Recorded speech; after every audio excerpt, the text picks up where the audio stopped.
cansado ficar em casa. Não, esse confinamento faz bem de um lado, mas traz também um pouco de monotonia. Escolas fechadas, partidas de futebol canceladas, comércio semi-trancado suas portas para não atender e evitar assim a aglomeração das pessoas. É incrível, mas eu não estou falando disso agora, 2020. Isso aconteceu em 1918, aqui no município de Piracicaba, você sabia?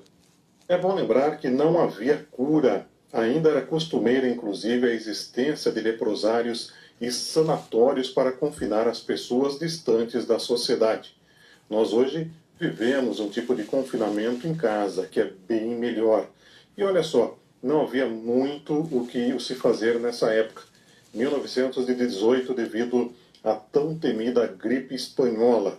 Ela que assolou o planeta naquele período e atingiu 500 milhões de pessoas.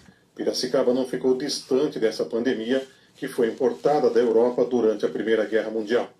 Deixou a cidade de quarentena, matou 88 pessoas e atingiu cerca de 4.200 outras pessoas, em especial aquelas que residiam no Porto João Alfredo, em Artemis, e outros bairros então considerados como zona rural. A cidade de Piracicaba tinha perto de 30 mil habitantes. O prédio da escola Subminute virou inclusive hospital, e internações eram feitas nas residências das pessoas acometidas por ela. A influenza espanhola cancelou partidas de futebol, fechou o comércio e confinou as pessoas em casa. A gripe inclusive atingiu o presidente Venceslau Braz e Rodrigues Alves, que seria empossado depois e acabou falecendo em consequência da influenza. Na capital paulista, eram 5.000 novos casos por dia. Bom, não sei se serve como esperança. Do jeito que a gripe espanhola veio, ela foi embora sem dizer adeus. Foram apenas longos, 3 meses em que ela atingiu o planeta todo. Em São Paulo, olha só, foram 5.500 mortos. E em todo o país foram 200 mil infectados. Quer saber sobre as curiosidades históricas de Piracicaba, de São Paulo, do país? Fique ligado em nosso feed e também em nosso Stories. Agora sim, ao vivo, bom dia pessoal, nós estamos aqui pelo Instituto Histórico e Geográfico de Piracicaba, na manhã desse sábado, 8 de agosto de 2020, né?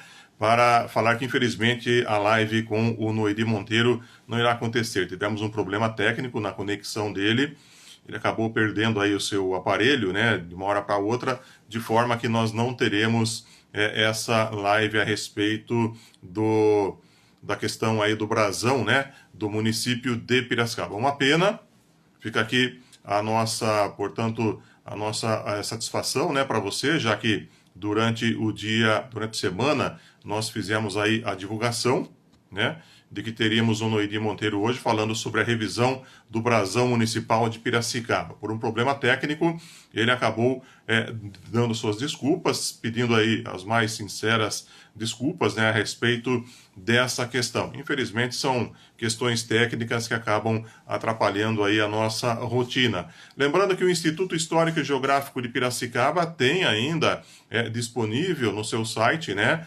diversos livros. Você pode acessar aqui pelo ihgp.org.br. Nós temos diversos livros, né, disponíveis para você ler a respeito da história de Piracicaba. Dentre esses livros, inclusive, alguns falam das causas negras aqui em Piracicaba. Vamos citar aqui, vamos pegar aqui a história, né, de Piracicaba em quadrinhos, escrito por Leandro Guerrini, e reeditado pelo Instituto Histórico. São livros em PDF, você pode, inclusive, acessar por aqui, você pode baixar, né? Esse livro aqui é interessante que ele fala que é em quadrinhos. Não vai pensar que é história em quadrinhos. São pequenos quadros, né, que o professor Leandro Guerrini acabou escrevendo aqui em Piracicaba. 4 quadros, né, em texto, vamos dizer assim. São pequenos quadrinhos, né, onde ele destaca, por exemplo, em 1861, né, que houve a inauguração, né, do Matadouro Municipal de Piracicaba. São pequenos quadrinhos a respeito da história muito importante aqui de Piracicaba. Vamos para um outro livro, ó. Olha só, tem o volume 1 também, tem aquele era o volume 2. Temos aqui Na Trilha do Passado, um livro importante também, você pode clicar, ele abre, tudo isso de forma gratuita para você. Neide Marcondes fez esse livro na trilha do passado paulista de Piracicaba, Piracicaba no século XIX, né? É muito interessante que tudo isso está disponível para você aí em forma gratuita, em PDF, dá para você compartilhar, dá para você assistir, inclusive, dá para assistir, não, dá para você ler no seu celular, no seu computador, no seu notebook, no seu tablet, tá? Eu até peço desculpa que às vezes eu perco um pouco a concentração, porque estou aqui na técnica e também estou esperando aí uma pessoa que vai entrar e conversar com nós, né? Na substituição, portanto, aí do Noidi Monteiro. Hoje é sábado, retomada da economia em Piracicaba recomeçando, né? Passamos da fase vermelha para a fase amarela, né? Pulamos a laranja, né? Mas vamos com calma, né? Vamos com calma, não vamos lotar aí a rua Governador Pedro de Toledo, muito menos aí as áreas do comércio.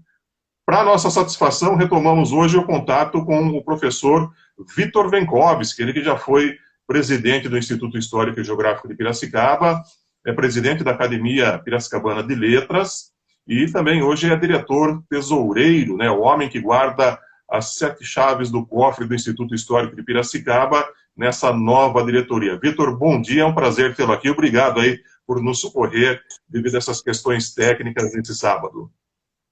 Bom dia a todos. Mais uma vez aí, vamos conversar um pouquinho sobre história, né, Edson? Eu tenho visto aí, Vitor, umas novidades que você tem trazido aqui para o Museu da Tecnologia de Piracicaba, né? Que é um museu que, inclusive, foi uma iniciativa sua, funciona lá na Exalc, na Escola Superior de Agricultura Luiz de Queiroz. Cada vez eu vejo, assim, uma surpresa, né? Uma hora você traz um navio, um barco, né? Você trouxe agora um trem também, uma locomotiva, né? Queria que você falasse um pouco desse museu, porque foi criado com qual objetivo? O nome está certo? É Museu da Tecnologia de Piracicaba? Tá, vamos dar uma corrigida aí nas informações. Primeiro é que o que eu fiz há uns anos atrás foi organizar o Museu TIC Piracicaba, né? Então esse aí realmente é de tecnologia. TIC quer dizer Tecnologia da Informação e Comunicação, e ele fica lá no Parque Tecnológico.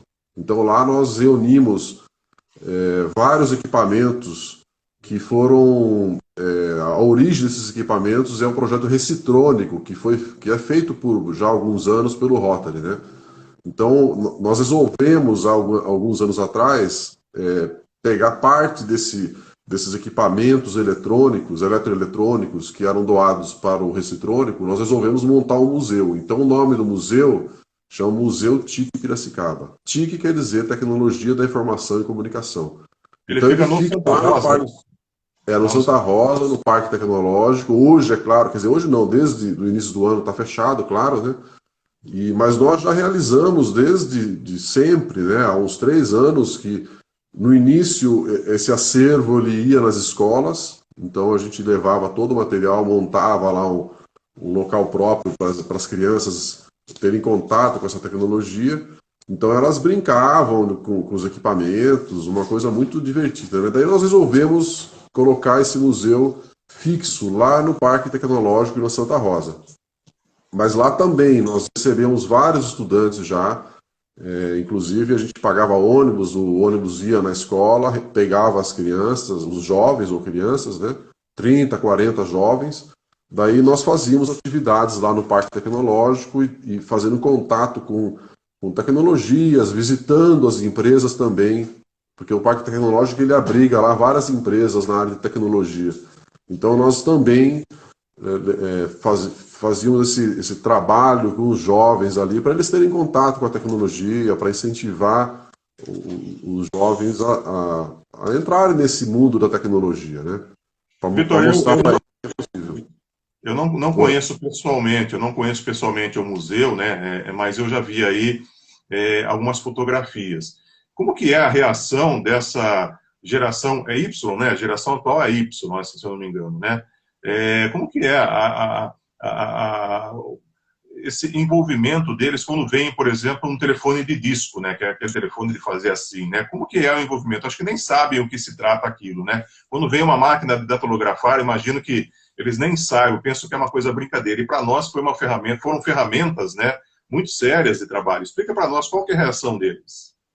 Então, eles realmente ficam maravilhados com tudo aquilo, e eu aprendi muito com eles também, com os jovens, né? Então, logo nas primeiras...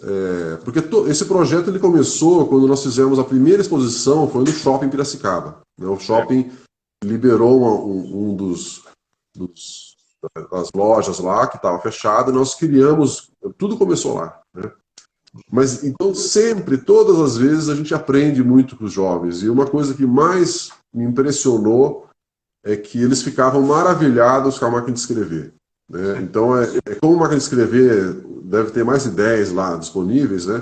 Então, nós fazíamos assim, colocávamos várias mesas com as máquinas, eles ficavam brincando com as máquinas. E o que mais me chamou a atenção era o comentário deles. E um foi assim excepcional. Foi que eles falaram que assim, nossa, olha que legal, eu digito e já sai impresso, né? Então é uma coisa assim que para eles, que hoje você tem que entrar no computador, tem que digitar, né? Você tem que digita tudo, corrige, depois você tem que mandar para a impressora. Eles acharam uma coisa excepcional a possibilidade de você digitar e já imprimir, né? Então, às vezes a gente não pode esquecer desses detalhes, né? E você sabe muito bem, você deve ter usado muito máquina de escrever na área de jornalismo aí, que você tem que escrever e não pode errar, né? Então, eu acho que hoje não, hoje você escreve, depois você troca, muda, as coisas ficam tudo meio provisórias, né? Na época não, na época da máquina de escrever as coisas eram definitivas, né? Você escrevia, geralmente você já tinha que ter todo o conteúdo do texto na sua cabeça, você só passava no papel, né? Hoje não, hoje você, com o computador você vai, joga um pouquinho hoje, um parágrafo, amanhã você joga outro e vai... Então assim, é uma mudança muito grande. É uma mudança muito grande. A tecnologia hoje talvez tenha deixado a gente um pouco preguiçoso, né? Porque antes você tinha que se planejar, você tinha que pensar nas margens, na virada da folha, tinha um planejamento de você fazer um documento muito diferente de hoje, né? Hoje você vai jogando lá e altera, corrige, e mudou muito. Então eu acho que a gente está meio preguiçoso, sabe? A tecnologia ela leva um pouco nesse lado da preguiça, sabe? Eu me lembro, inclusive, que nos anos 80 era assim, era praxe, né? Você ter o curso de datilografia. Eu fiz, inclusive, no SESC, né? Na verdade, nem era o SESC que existia nos anos 80, era um embrião, que nós tínhamos ali um núcleo no Sindicato do Comércio Varejista de Piracicaba, aqui na Rua Alferes José Caetano, quase esquina com a Rua Ipiranga, né? E é assim, para você conseguir o primeiro emprego com 16, 15, 16 anos, que normalmente era um office boy, né? Você tinha que ter o curso de datilografia, né? Coisas que ficaram no passado. E como você disse, né, Vitor? Você terminava a folha, se tivesse um errinho, tinha que fazer tudo de novo. Hoje está salvo no computador, você copia, cola, insere, recorta, né? É aí que veio, inclusive, não somente na datilografia, mas nos alfarrábios, né? O famoso PS, né? O pós-scriptum, né? Que a pessoa acabou esquecendo e para não digitar e escrever tudo de novo, tinha o pós-scriptum, né? Inclusive... em questões assim jurídicas e cartórios, até comerciais, a pessoa falava, diga-se que vou dar a ele 10 arrobas, ou corrigindo, 12 arrobas, né? Então você tinha aquilo que era citado, aquilo que era corrigido, até porque daria muito trabalho no datilografar ali, né? Eu vejo que o Noidi entrou agora, entende? Agora não sei o que fazer. O que você me diz? Não sei se vai conseguir a conexão com ele ou não. A gente você que sabe. Continua o papo aí, não sei, mas só lembrando, Vitor, que ontem, infelizmente, nós tivemos o falecimento aí do nosso associado emérito, professor Humberto de Campos, né? Ele que foi prefeito aqui do município de Piracicaba, trabalhou na Cotif, foi professor da Escola Superior de Agricultura Luiz de Queiroz, ele que deixa saudade, na verdade faleceu na quinta-feira à noite, né? O sepultamento ocorreu ontem.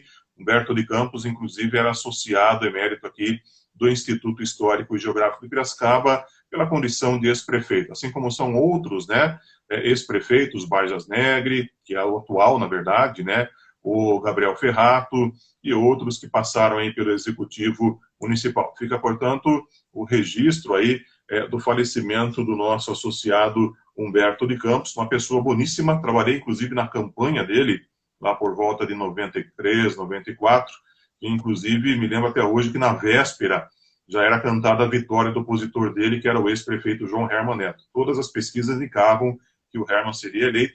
No dia seguinte tivemos a eleição e ele acabou sendo eleito aí por grande maioria, dando sequência, inclusive, à gestão do Mendes Tame, né, professor Mendes Tame, que, inclusive, Humberto de Campos foi vice-prefeito dele. Eu queria só registrar uma informação aqui, né? Porque eu também tive uma relação muito grande com o professor Humberto de Campos, né? Ele formou junto com o meu pai, né? Então morava a meia quadra da minha casa ali na rua Barão de Piracicamirim, na Vila Resende, na Vila Independência, né? Perto da Igreja São Judas. E até eu estava comentando ontem tudo com os meus irmãos, né? Que eu achava estranho, todo mundo fala assim, olha, o professor Humberto é ex-prefeito, ele é ex-professor, diretor disso, daquilo. Eu falei assim, ó, pra mim ele é meu tio, entendeu? Porque a gente chamava de tio desde criança, né? Então eu achava estranho, eu falei, não, todo mundo falando de prefeito, não, esse é meu tio, eu convivi desde criança com ele, né? Então, mas realmente ele faz uma falta muito grande aí, porque é uma referência, né? Uma referência no trabalho público, no trabalho para a cidade, né? Na área da educação nem se fala, né? Então, ele está fazendo muita falta aí para minha família, né? Mas faz parte da vida, né? Faz parte da vida. Eu encontrava, inclusive, com ele quase toda manhã, ele morava ali no edifício Orsini, várias pessoas, né? A professora Marli Germano também mora ali, o Xadá também mora ali, é um quarteirão privilegiado. Então, eu deixo o meu carro na Boa Morte, vou até o trabalho ali na Alféria, sempre encontrava com essas personalidades, e toda manhã sempre aí. Nunca vi o professor Humberto de Campos de cara fechada ou bravo, viu? Nunca ouvi. Nos 4 anos em que ele foi prefeito, inclusive, trabalhava na Rádio Alvorada M, uma pessoa boníssima, um verdadeiro gentleman, né? Vitor, o museu aí como chama? É ITI? Como chama? Como que é o museu? Não, o museu do Parque Tecnológico é o Museu TIC Piracicaba. Museu TIC, tá. Ele está fechado por causa da pandemia, é isso? Ele está fechado atualmente, é. Mas ele, só ano que vem agora, né? Esse ano aqui vai ser difícil porque o objetivo dele é receber visita de estudante, né? De jovens, de crianças. Não é um museu aberto, por enquanto, não está aberto a qualquer um que queira visitar lá. A gente trabalha por agendamento, né? Legal. Mas esse é o Museu TIC, que já tem alguns anos, tudo mais, né? O que você comentou da locomotiva é um museu que está sendo construído no Exalc-Log. Exalc-Log é um grupo de pesquisa, que chama Grupo de Pesquisa, Extensão e Logística Industrial, que é coordenada pelo professor Cacheta. Então, mais ou menos há uns 5, 6 anos atrás, aí, o professor Cacheta teve essa ideia de construir um museu, né? Museu de transporte tem alguns já no Brasil, e é muito comum, mas agora o museu de logística, eu acredito que seja o único no Brasil, sabe? Logística por quê? Porque ele inclui todas as modalidades de transporte, né? Então você tem, hoje, quando essa locomotiva chegar, né, tá a caminho, né? Nós vamos ter já, então, a modalidade de transporte rodoviário, o hidroviário, que é o barco que já está lá, e agora o ferroviário, né? Então, a partir disso, eu acredito que já vai dar para fazer o acabamento final, o acabamento do museu, né, umas obras civis ali, para poder inaugurar esse museu aí, em breve. A gente está discutindo isso, né? Mas eu acho que também esse museu, é claro que ele vai ser utilizado na parte de pesquisa e extensão do próprio Exalc-Log, da própria Exalc, né? Mas ele vai estar aberto ao público também, né? Nós estamos preparando para isso. Lá eu estou cuidando dessa logística de trazer esses equipamentos. Então, são coisas... não é uma carga muito simples de trazer, né? Então, só para vocês terem uma ideia, né, a locomotiva, ela está lá em Araraquara ainda, né? Eu conversei hoje de manhã, ela está em Araraquara ainda. Por quê? Porque você gasta... Eles gastaram uma noite inteira para andar dentro da cidade, porque você tem que ficar removendo fio, tem uma série de obstáculos, né? E E pelo que eu vi, hoje vai gastar mais uma noite, né? À noite eles fazem esse transporte dentro da cidade. Então vai gastar mais uma noite dentro da cidade para ficar desviando de obstáculos aéreos, né? Fios, árvores, etc, né? Então, assim, esse que é o grande desafio, né? Como museu de logística, nós temos um grande desafio logístico aí para Sim, sim. fazer isso acontecer. Mas está tudo pronto. Eu acho que assim que sair de Araraquara, daí ele pega o Astor Luiz e daí do Astor Luiz ele chega rapidamente aqui na Anguera e não, da Astor Luiz já pega aqui em Rio Claro a rodovia e vai depois pegar o anel viário aí e vai chegar pela Luiz de Queiroz, pela Exalc ali, né? Esse é o planejado, né? Então acho Eu, que eu, daqui a dias ele está chegando aí. Eu conversei com o professor Fausto Berzin, que é uma sumidade em odontologia aqui em Piracicaba, através da Faculdade de Odontologia Unicamp, né, Vitor?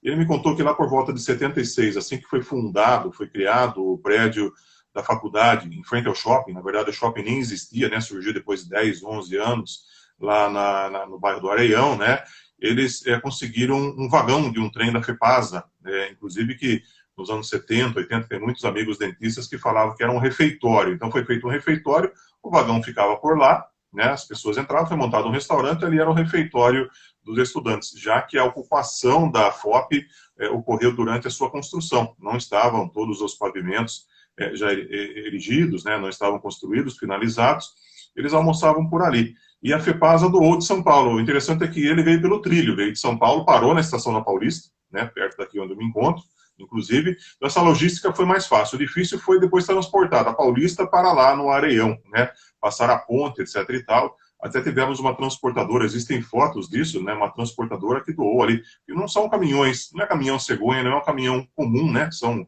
caminhões, tem o reboque a ser feito, quer dizer, parou a cidade, até porque a logística disso, como você disse, parou a cidade.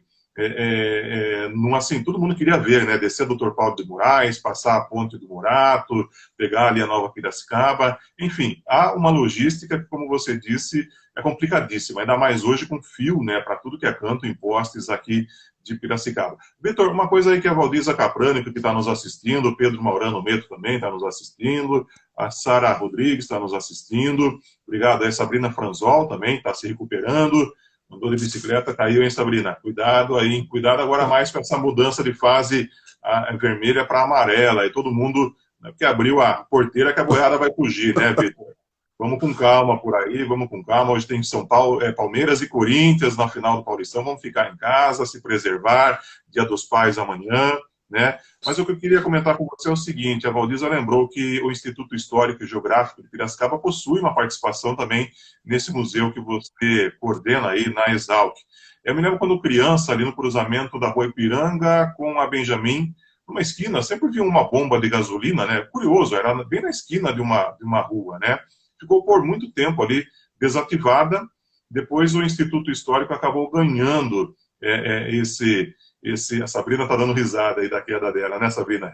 Melhoras para você aqui nessa recuperação sua. Essa bomba de gasolina ficava em frente à fábrica de barcos do Joca Damoli, né? E depois foi doada para o Instituto Histórico, que ficou por anos ali no antigo fórum, na rua do Rosário, esquina com a Prudente de Moraes. E recentemente, o ano passado, no retrasado, se eu não me engano, o Instituto Histórico doou para esse museu, que foi uma das primeiras peças, né? Essa participação, essa integração entre as entidades é muito importante, Vitor. Olha, o Instituto ele participa ativamente de várias instituições, né? Ele ajuda muitas instituições. Eu acho que esse aí é um dos papéis aí do IHGP, né? E essa doação foi muito importante, né? Uma bomba histórica que foi restaurada, então é uma bomba que tem uma relação com a cidade, como você falou aí, tem história, né? E ela foi totalmente restaurada lá na época do Elie Salum, e chama muita atenção, né? Porque é muito diferente das bombas atuais, né? Era uma bomba mecânica, totalmente diferente de uma outra época, né? E vocês sabem que combustível é o que move todo o transporte, né? A bomba ela acaba sendo essa aí mesmo. Essa aí é a bomba antes do restauro. A bomba acaba sendo. Inclusive na esquina eu falei para você, né? Para vocês. A bomba acaba sendo o símbolo aí de toda a logística, de todo o transporte, porque é a bomba que dá o combustível para esses equipamentos. Então o combustível é que move tudo, né? Então é claro que as coisas mudaram bastante, né? Hoje você tem trem elétrico quem sabe em breve nós vamos ter aí caminhões elétricos também, ônibus elétricos, né? As coisas estão mudando um pouquinho, mas realmente é uma peça muito bonita que está disponível lá no Museu de Logística, né? Então, só para registrar, né? Esse museu, ele chama Museu de Logística Luiz de Queiroz, tá? E a gente espera aí que em breve a gente esteja inaugurando o museu e depois vai estar aberto ao público de uma forma geral, né? E vai chamar muita atenção, vai chamar muita atenção porque você fala de aí a foto aí, você fala de um barco, né? Um barco, barco, mas quando você vai ver o barco lá, você fala, nossa, como é grande, né?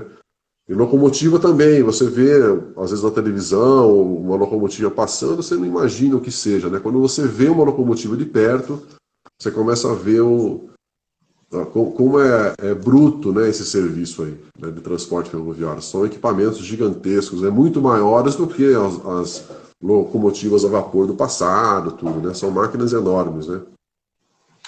Temos aqui o Adolfo Queiroz, né? Adolfo Queiroz entrando, mandando um abraço para mim e para o Noidi, mas não é o Noidi que está aqui embaixo, não, é o Vitor Venkovski. Você que entrou agora, ou tivemos um problema aí com o Noidi Monteiro, ele parece que entrou aí, mas eu não sei o que a gente faz. A gente teve um problema técnico aí, não iria falar hoje só a respeito da mudança do brasão, né? Nós acabamos convidando em cima da hora aí o professor Vitor Venkovski. Eu sou Edson Rontani Júnior, jornalista, vice-presidente do Instituto Histórico e Geográfico de Piracicaba.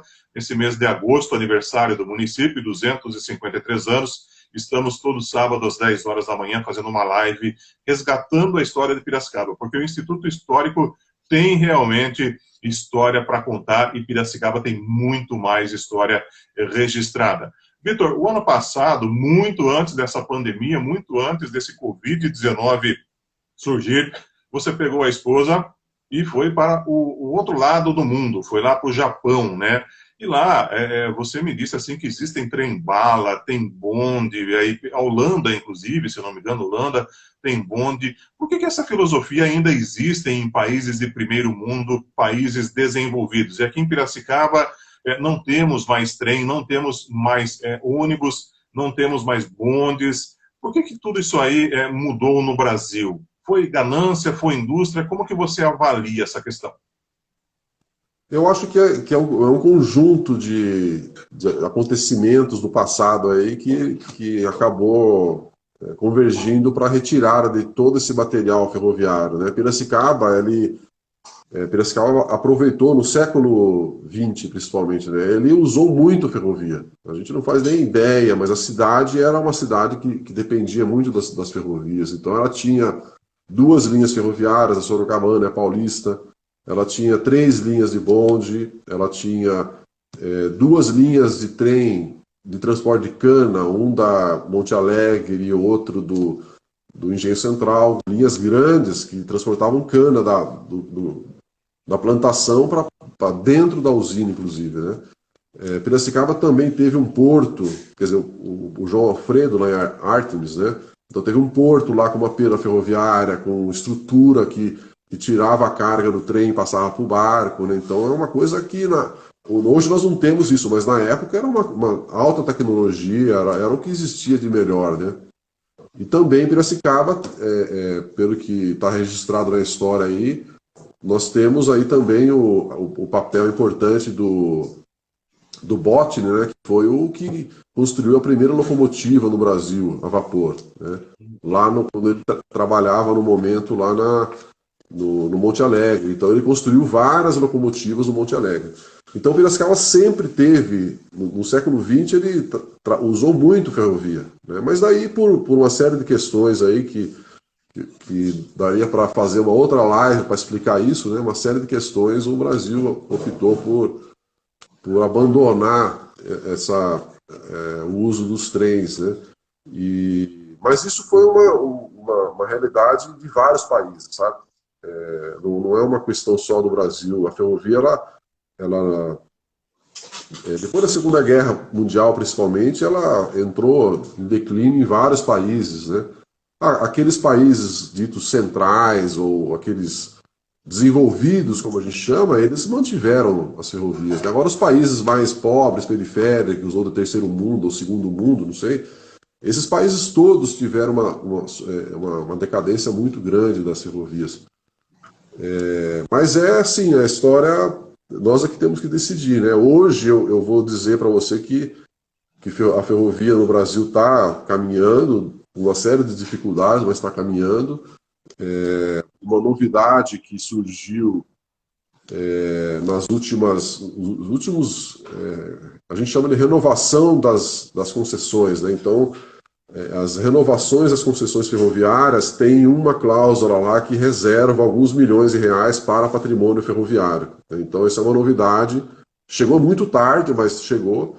Então, assim, a princípio, né, eu espero que em alguns anos aí essa verba comece a ser liberada para a gente poder investir em preservação do patrimônio ferroviário, né? Então é por isso que a gente está aí discutindo até em Piracicaba o que a gente pode fazer, se a gente vai construir um museu do trem, se a gente vai trazer locomotivas para cá. A gente tem que começar a discutir isso porque já tem uma verba aí, nessas renovações de contrato, uma verba específica para a parte de preservação da memória ferroviária, né?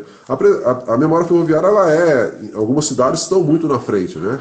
Tem alguns trens como o de Jaguariúna, Campinas-Jaguariúna.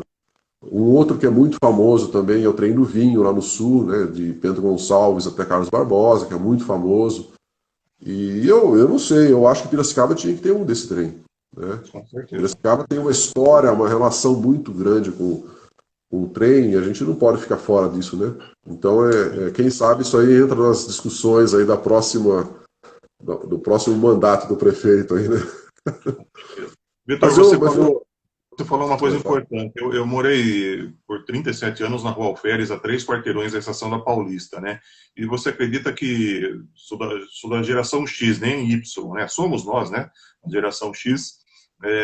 Eu nunca fui na Estação da Paulista, eu nunca entrei num trem, mesmo morando por 37 anos, próximo da Estação da Paulista. Embora o movimento ali na Paulista tenha acabado lá por volta de 81, eu tinha o quê? 10, 9 anos. Então, os pais não deixavam que eu fosse até lá.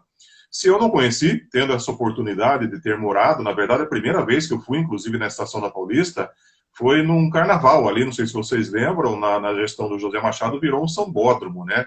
Depois é que virou esse centro cultural que temos hoje, né? Eu fui ver, na verdade, na Estação da Paulista um carnaval, não foi, nem fui ver, portanto, um trilho, um trem, um vagão, uma locomotiva, etc. e tal.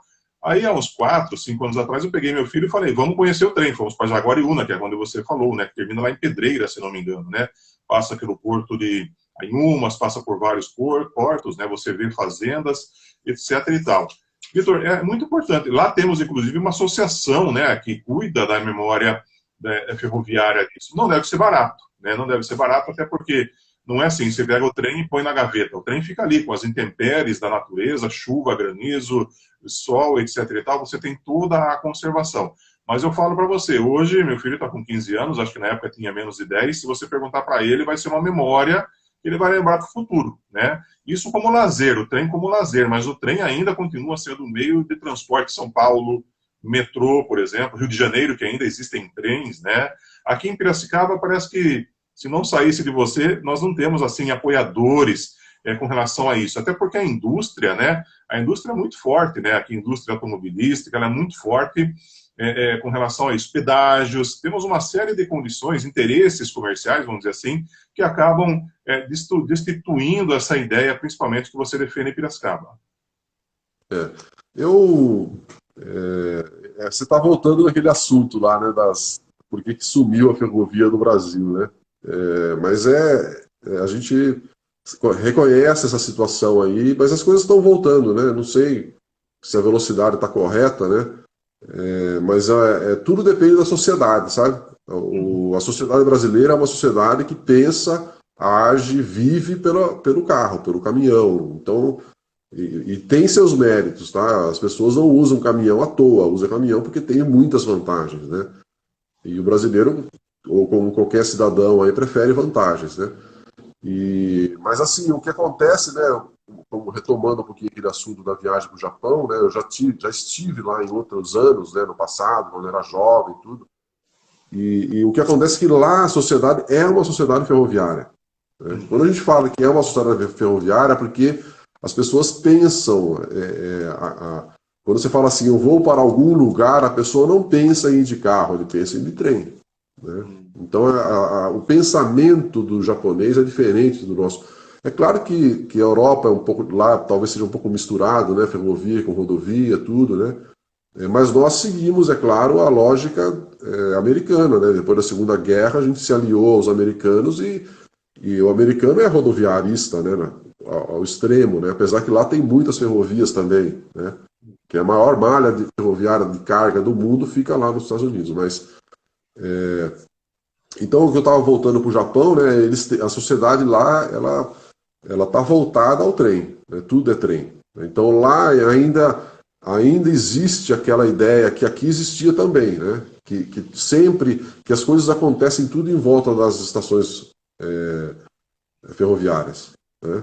Então aqui também era assim, né? Você tinha algumas estações entre, por exemplo, Santa Bárbara e Piracicaba, você tinha algumas estações aí que ali em volta das estações criavam seu núcleo habitacional, né? Sim. Então lá no Japão até hoje existe isso, tudo geralmente está em volta das estações de trem, né? Mas assim, falando um pouquinho dos museus, eu visitei 3 museus ferroviários lá no Japão, né? Eu acho que os principais, né? E realmente é uma coisa assustadora, sabe? Deixa eu só mostrar para vocês aqui quando a gente fala de uma cidade, ela funciona a partir do trem, né? Então isso aqui é um mapa aí da região metropolitana de Tóquio, né? Das estações, tudo, né? Que é uma coisa absurda, assim. Você anda na cidade inteira de trem, não precisa de ônibus, não precisa de carro, de nada. Mas assim, então esses 3 museus que eu visitei, eu achei muito interessante, porque ele não é um museu de um local onde você deposita peças históricas, entendeu? Não é isso, não se trata disso, né? É outra concepção, porque eu não sou especialista em museu, mas quando eu cheguei lá, falei, puxa vida, alguma coisa aqui é diferente, né? E o que eu percebi é que, por exemplo, o museu lá, você encontra o trem-bala lá, né? São essas fotos aí. Então, assim, não é museu, pela concepção japonesa lá, museu não é um depósito de peças antigas que você vai contar a história. Não, você tem a parte histórica e tem a parte de equipamentos que estão rodando ainda ou eles estão, inclusive, é o futuro, né? Então lá esse é o trem de levitação magnética que vai ser inaugurado ainda. Esse, na verdade, ele está aí porque ele bateu o recorde de velocidade, né? Eu acho que é 500 e poucos. Não sei se eu tenho aqui, mas ele bateu o recorde de velocidade. Inclusive a concepção é diferente, né? Você vê que o design dos trens é diferente daquilo que a gente tem de conhecimento no Brasil. É bem diferente, a anatomia, o design legal. Parece um bicho, né? Vamos voltar à fotografia aqui. Parece sei lá, um caramujo, um cisne, sei lá. A gente vê que parece um sapato 45 esse aqui, né? Parece um sapato de palhaço, quer dizer, é uma concepção diferente, né? Isso aí tudo, né? Mas isso aí é tudo. O que acontece é que a história ferroviária do Japão é diferente da nossa, né? A história no Japão, quando você estuda a história ferroviária do Japão, é tudo baseado na tecnologia, tá? Então tem um dos museus, eu não sei se é esse aqui tem um museu lá de Nagoya, por exemplo, que lá tem os 3 trens ou 4, acho que bateram o recorde de velocidade. Então tem a locomotiva a vapor de lá do início do século XX que chegou a 100 e tantos quilômetros por hora. Então eles bateram o recorde e a locomotiva está lá. Depois tem outros equipamentos, outras locomotivas já elétricas, né, que também foram bater o recorde, né? E essa foto que você mostrou aí desse que eu falei para o outro, que é de levitação magnética, ele bateu o recorde também, 500 e poucos quilômetros por hora, e ele está sendo construído, a primeira linha que está sendo construída é de Tóquio para Nagoya, tá? Então, por isso que eu falo, o que eu senti lá em termos de museu é que eles colocam equipamentos que vão surgir ainda, né? Os equipamentos estão lá, nem entrou em operação, já está no museu, né? E a outra coisa que eu senti muito lá, que eu aprendi, eu achei fantástico isso, né? Primeiro que o museu lá é feito para criança, tá? Então, esse negócio de adulto vai levar a criança lá, né? Então lá tem muitos brinquedos que a pessoa senta lá num balancinho que é formato de trem-bala. Você anda no trenzinho pequenininho lá, é um trem-bala elétrico, né, que você anda. Balanço, toda a parte de diversão das crianças é para envolver, é para criança o museu, né? E também uma coisa assim que eu achei fantástico, tá? Que lá eles explicam, lá você pode dar aula de física, de química, de elétrica, você dá aula de tudo para as crianças lá, porque eles explicam como é que é a parte... Porque às vezes a pessoa, o jovem, ele está na sala de aula lá aprendendo física, ele fala, mas para que isso? Lá no museu você chega lá, tem uma série de equipamentos que as crianças brincam e se interagem, fazem interação com os equipamentos, que explica toda essa parte mecânica, de velocidade, aceleração, a parte física, a parte química, tudo, aerodinâmica. Então a criança, ela chega lá, ela tem um laboratório, na verdade. O museu lá é um laboratório que as crianças vão lá para aprender tudo aquilo que eles veem em sala de aula, né? Então eu acho que... Claro. O ano passado estava no Japão e me mandava algumas fotografias lá pelo WhatsApp, né? E você mandou uma fotografia, fugindo agora um pouco de trem, Vitor, fugindo um pouco de trem. Tranquilo. Você mandou uma fotografia, inclusive, de um Walkman, né? Que talvez as pessoas não sabem o que seja um Walkman. O Walkman é o homem andando, né? O homem andante. Na verdade, a tecnologia nos anos 50 criou o LP, para você tocar o LP, para você ouvir uma música, você teria que dispor de caixas de som, toca-disco, etc. e tal. No final dos anos 70, a Sony criou um aparelhinho que você colocava no cinto e ouvia com fone de ouvido as fitas, né? Talvez o pessoal nem saiba o que é isso aqui. Eu tenho ainda, viu? Tenho, inclusive, o padre Marcelo Rossi. Você colocava a fita, colocava ali e ouvia. Quer dizer, aí começou todo esse individualismo que temos hoje com o celular, né? Você podia transportar a música para o local que você quisesse através de uma fita cassete. E na época eu perguntei para você, Vitor, mas esse Walkman, ele reproduz MP3, né? Você falou, não, ele reproduz a fita. Quer dizer, o pessoal está se reinventando também com essa tecnologia? Olha, eu não sei exatamente por que existe esse equipamento lá, né, esse Walkman. Para mim seria útil. Para mim seria útil. Mas assim, com certeza tem muitas pessoas que ainda possuem suas fitas cassete e tudo e querem usar, né? Então, se tá lá é porque tem mercado, né? Sim. Mas eu mandei para você a foto porque a gente fica imaginando que o Japão é altamente tecnológico, mas quando eu encontrei esse Walkman, eu falei, não, o Edson tem que ver isso, não pode... Mas é isso. Para a geração Y conhecer, o Walkman hoje seria o que? Um iPhone 11, o último modelo do iPhone, né?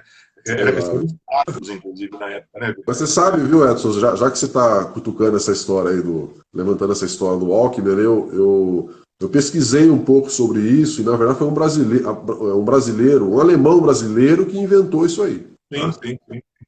Ele criou, na verdade, era um cinto que você colocava o cinto, né, na calça, ali no cinto, e tinha os aparelhos ali, e ele falou, não, eu vou criar isso aqui e vou poder escutar música andando, passeando, assim por diante, né? E tanto é que ele ficou, acho que 10, 20 anos brigando com a Sony, com processos lá para poder receber royalties, tudo. Ele gastou mais dinheiro que recebeu depois no final, né? Mas a Sony não aceita até hoje porque assim, é aquela briga de história, né?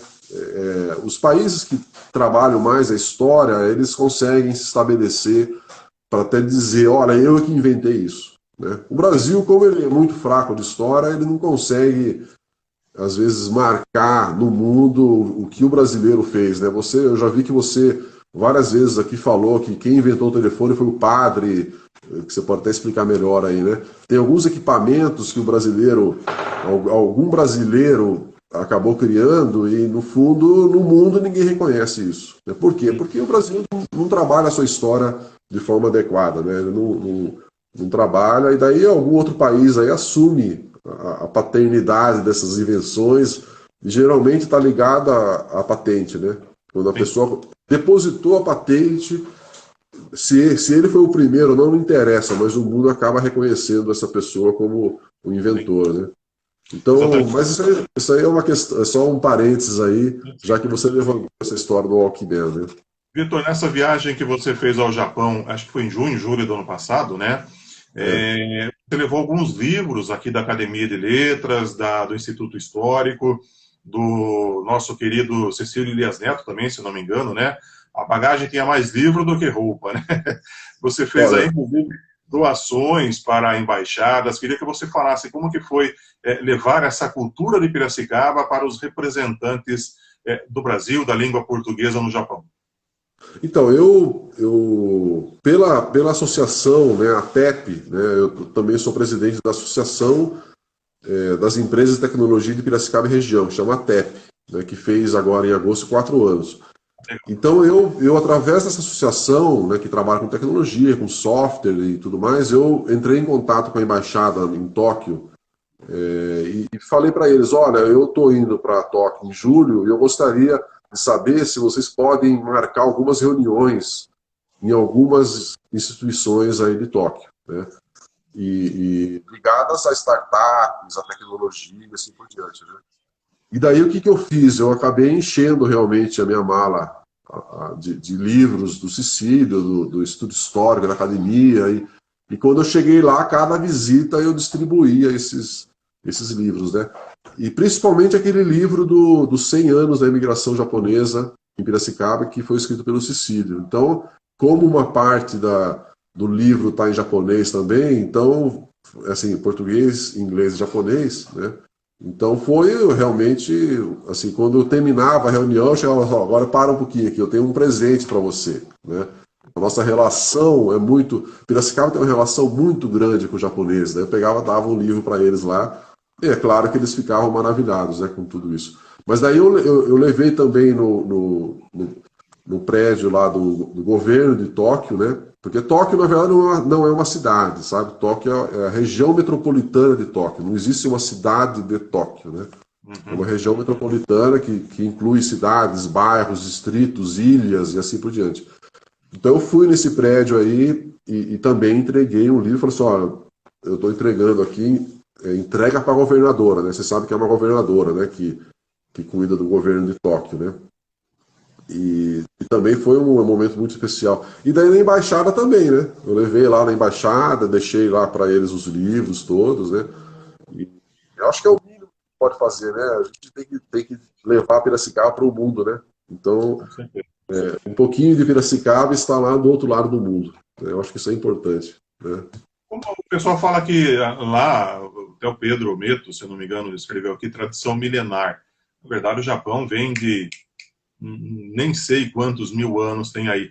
A educação deles é aquilo que a gente ouve mesmo falar. Eu conheço, Vitor, nós conhecemos, né? Diversos aí descendentes de japoneses. E a gente nota que eles são mais restritos, são mais respeitadores, vamos dizer assim. A educação deles lá, por exemplo, papel na rua não existe. Furar fila, muito menos. Fala um pouco dessa situação aí que você vivenciou por lá. Como que é a educação do brasileiro e a educação do japonês, lá no próprio Japão?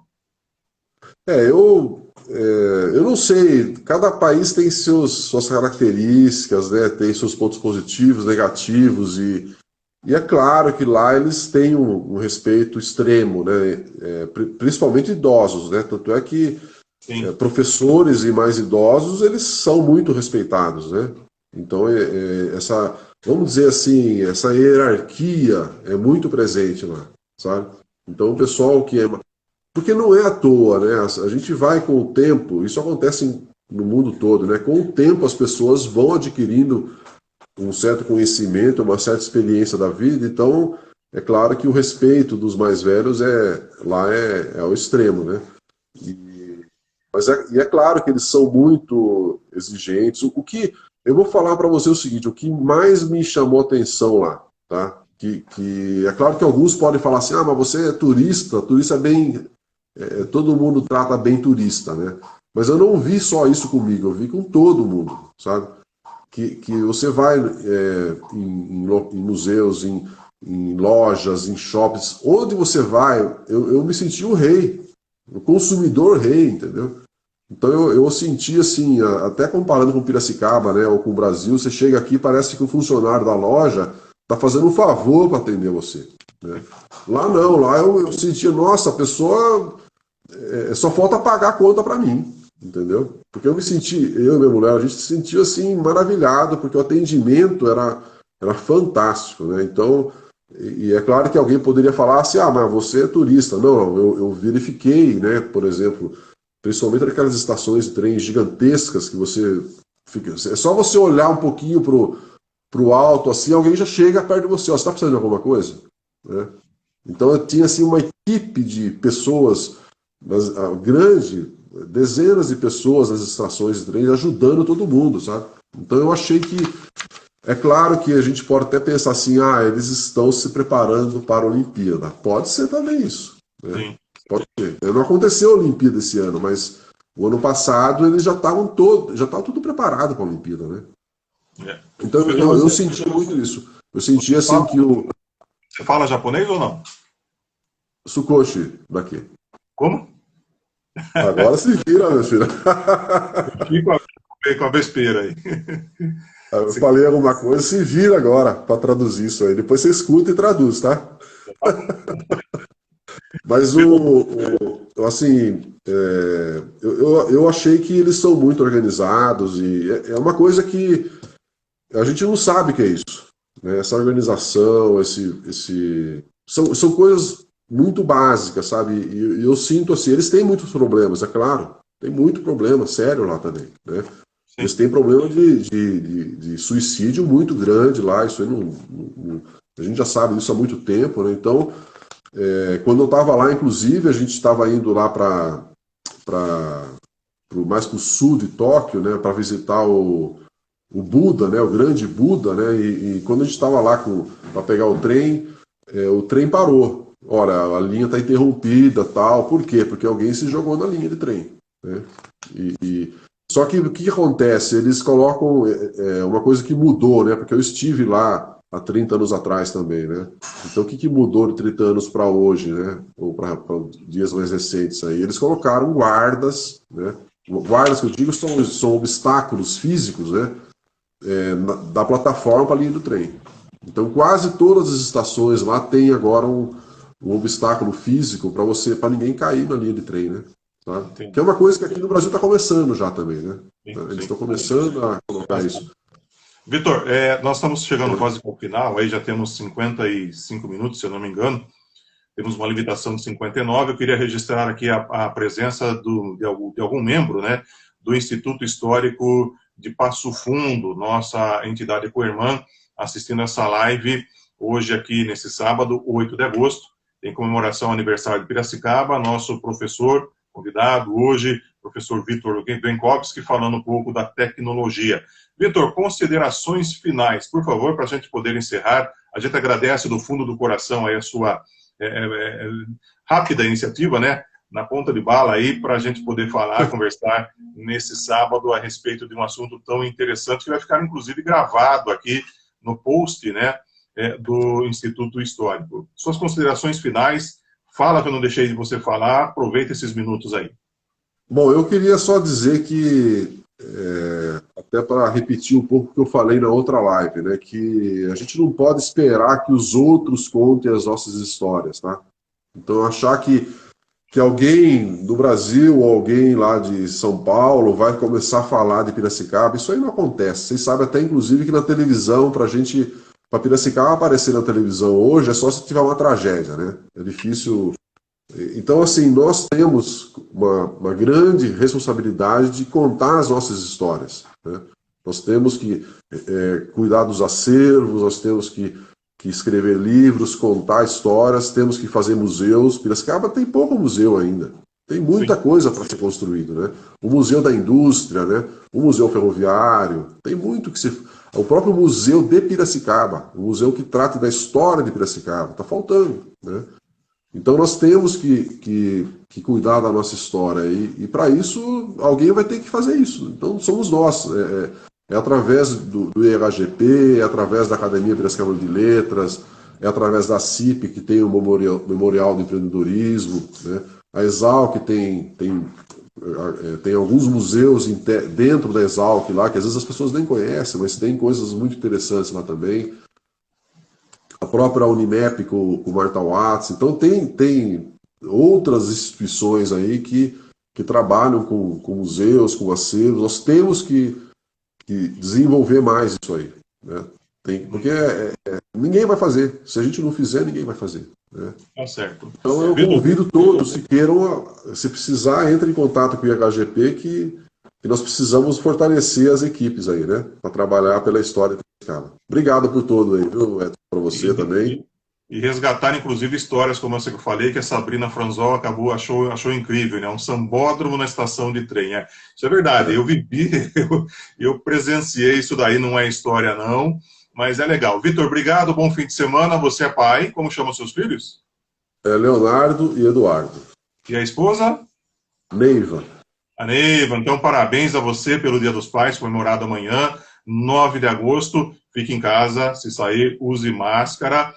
Sigamos esse conselho, não é porque pulamos da fase vermelha para a amarela que nós já estamos na fase verde, hein? Vamos com cuidado, todos nós aí, Piracicaba, ainda está com questões aí gravíssimas, né? Obrigado, bom final de semana para você, Vitor. Obrigado por tudo aí, feliz Dia dos Pais para todo mundo aí, obrigado. Vou se conectar ao Vitor aqui. O problema é para eu puxar daqui a pouquinho meu Walkman para ouvir essa fita aqui, né? Só para ter noção, essa fita eu comprei na Som 6, que ficava ali na Galeria Brasil, Les Elgart e a sua orquestra. Deve ser de 79 CBS. Vou ver se o Vitor trouxe um Walkman para eu ouvir depois essa fita cassete, né?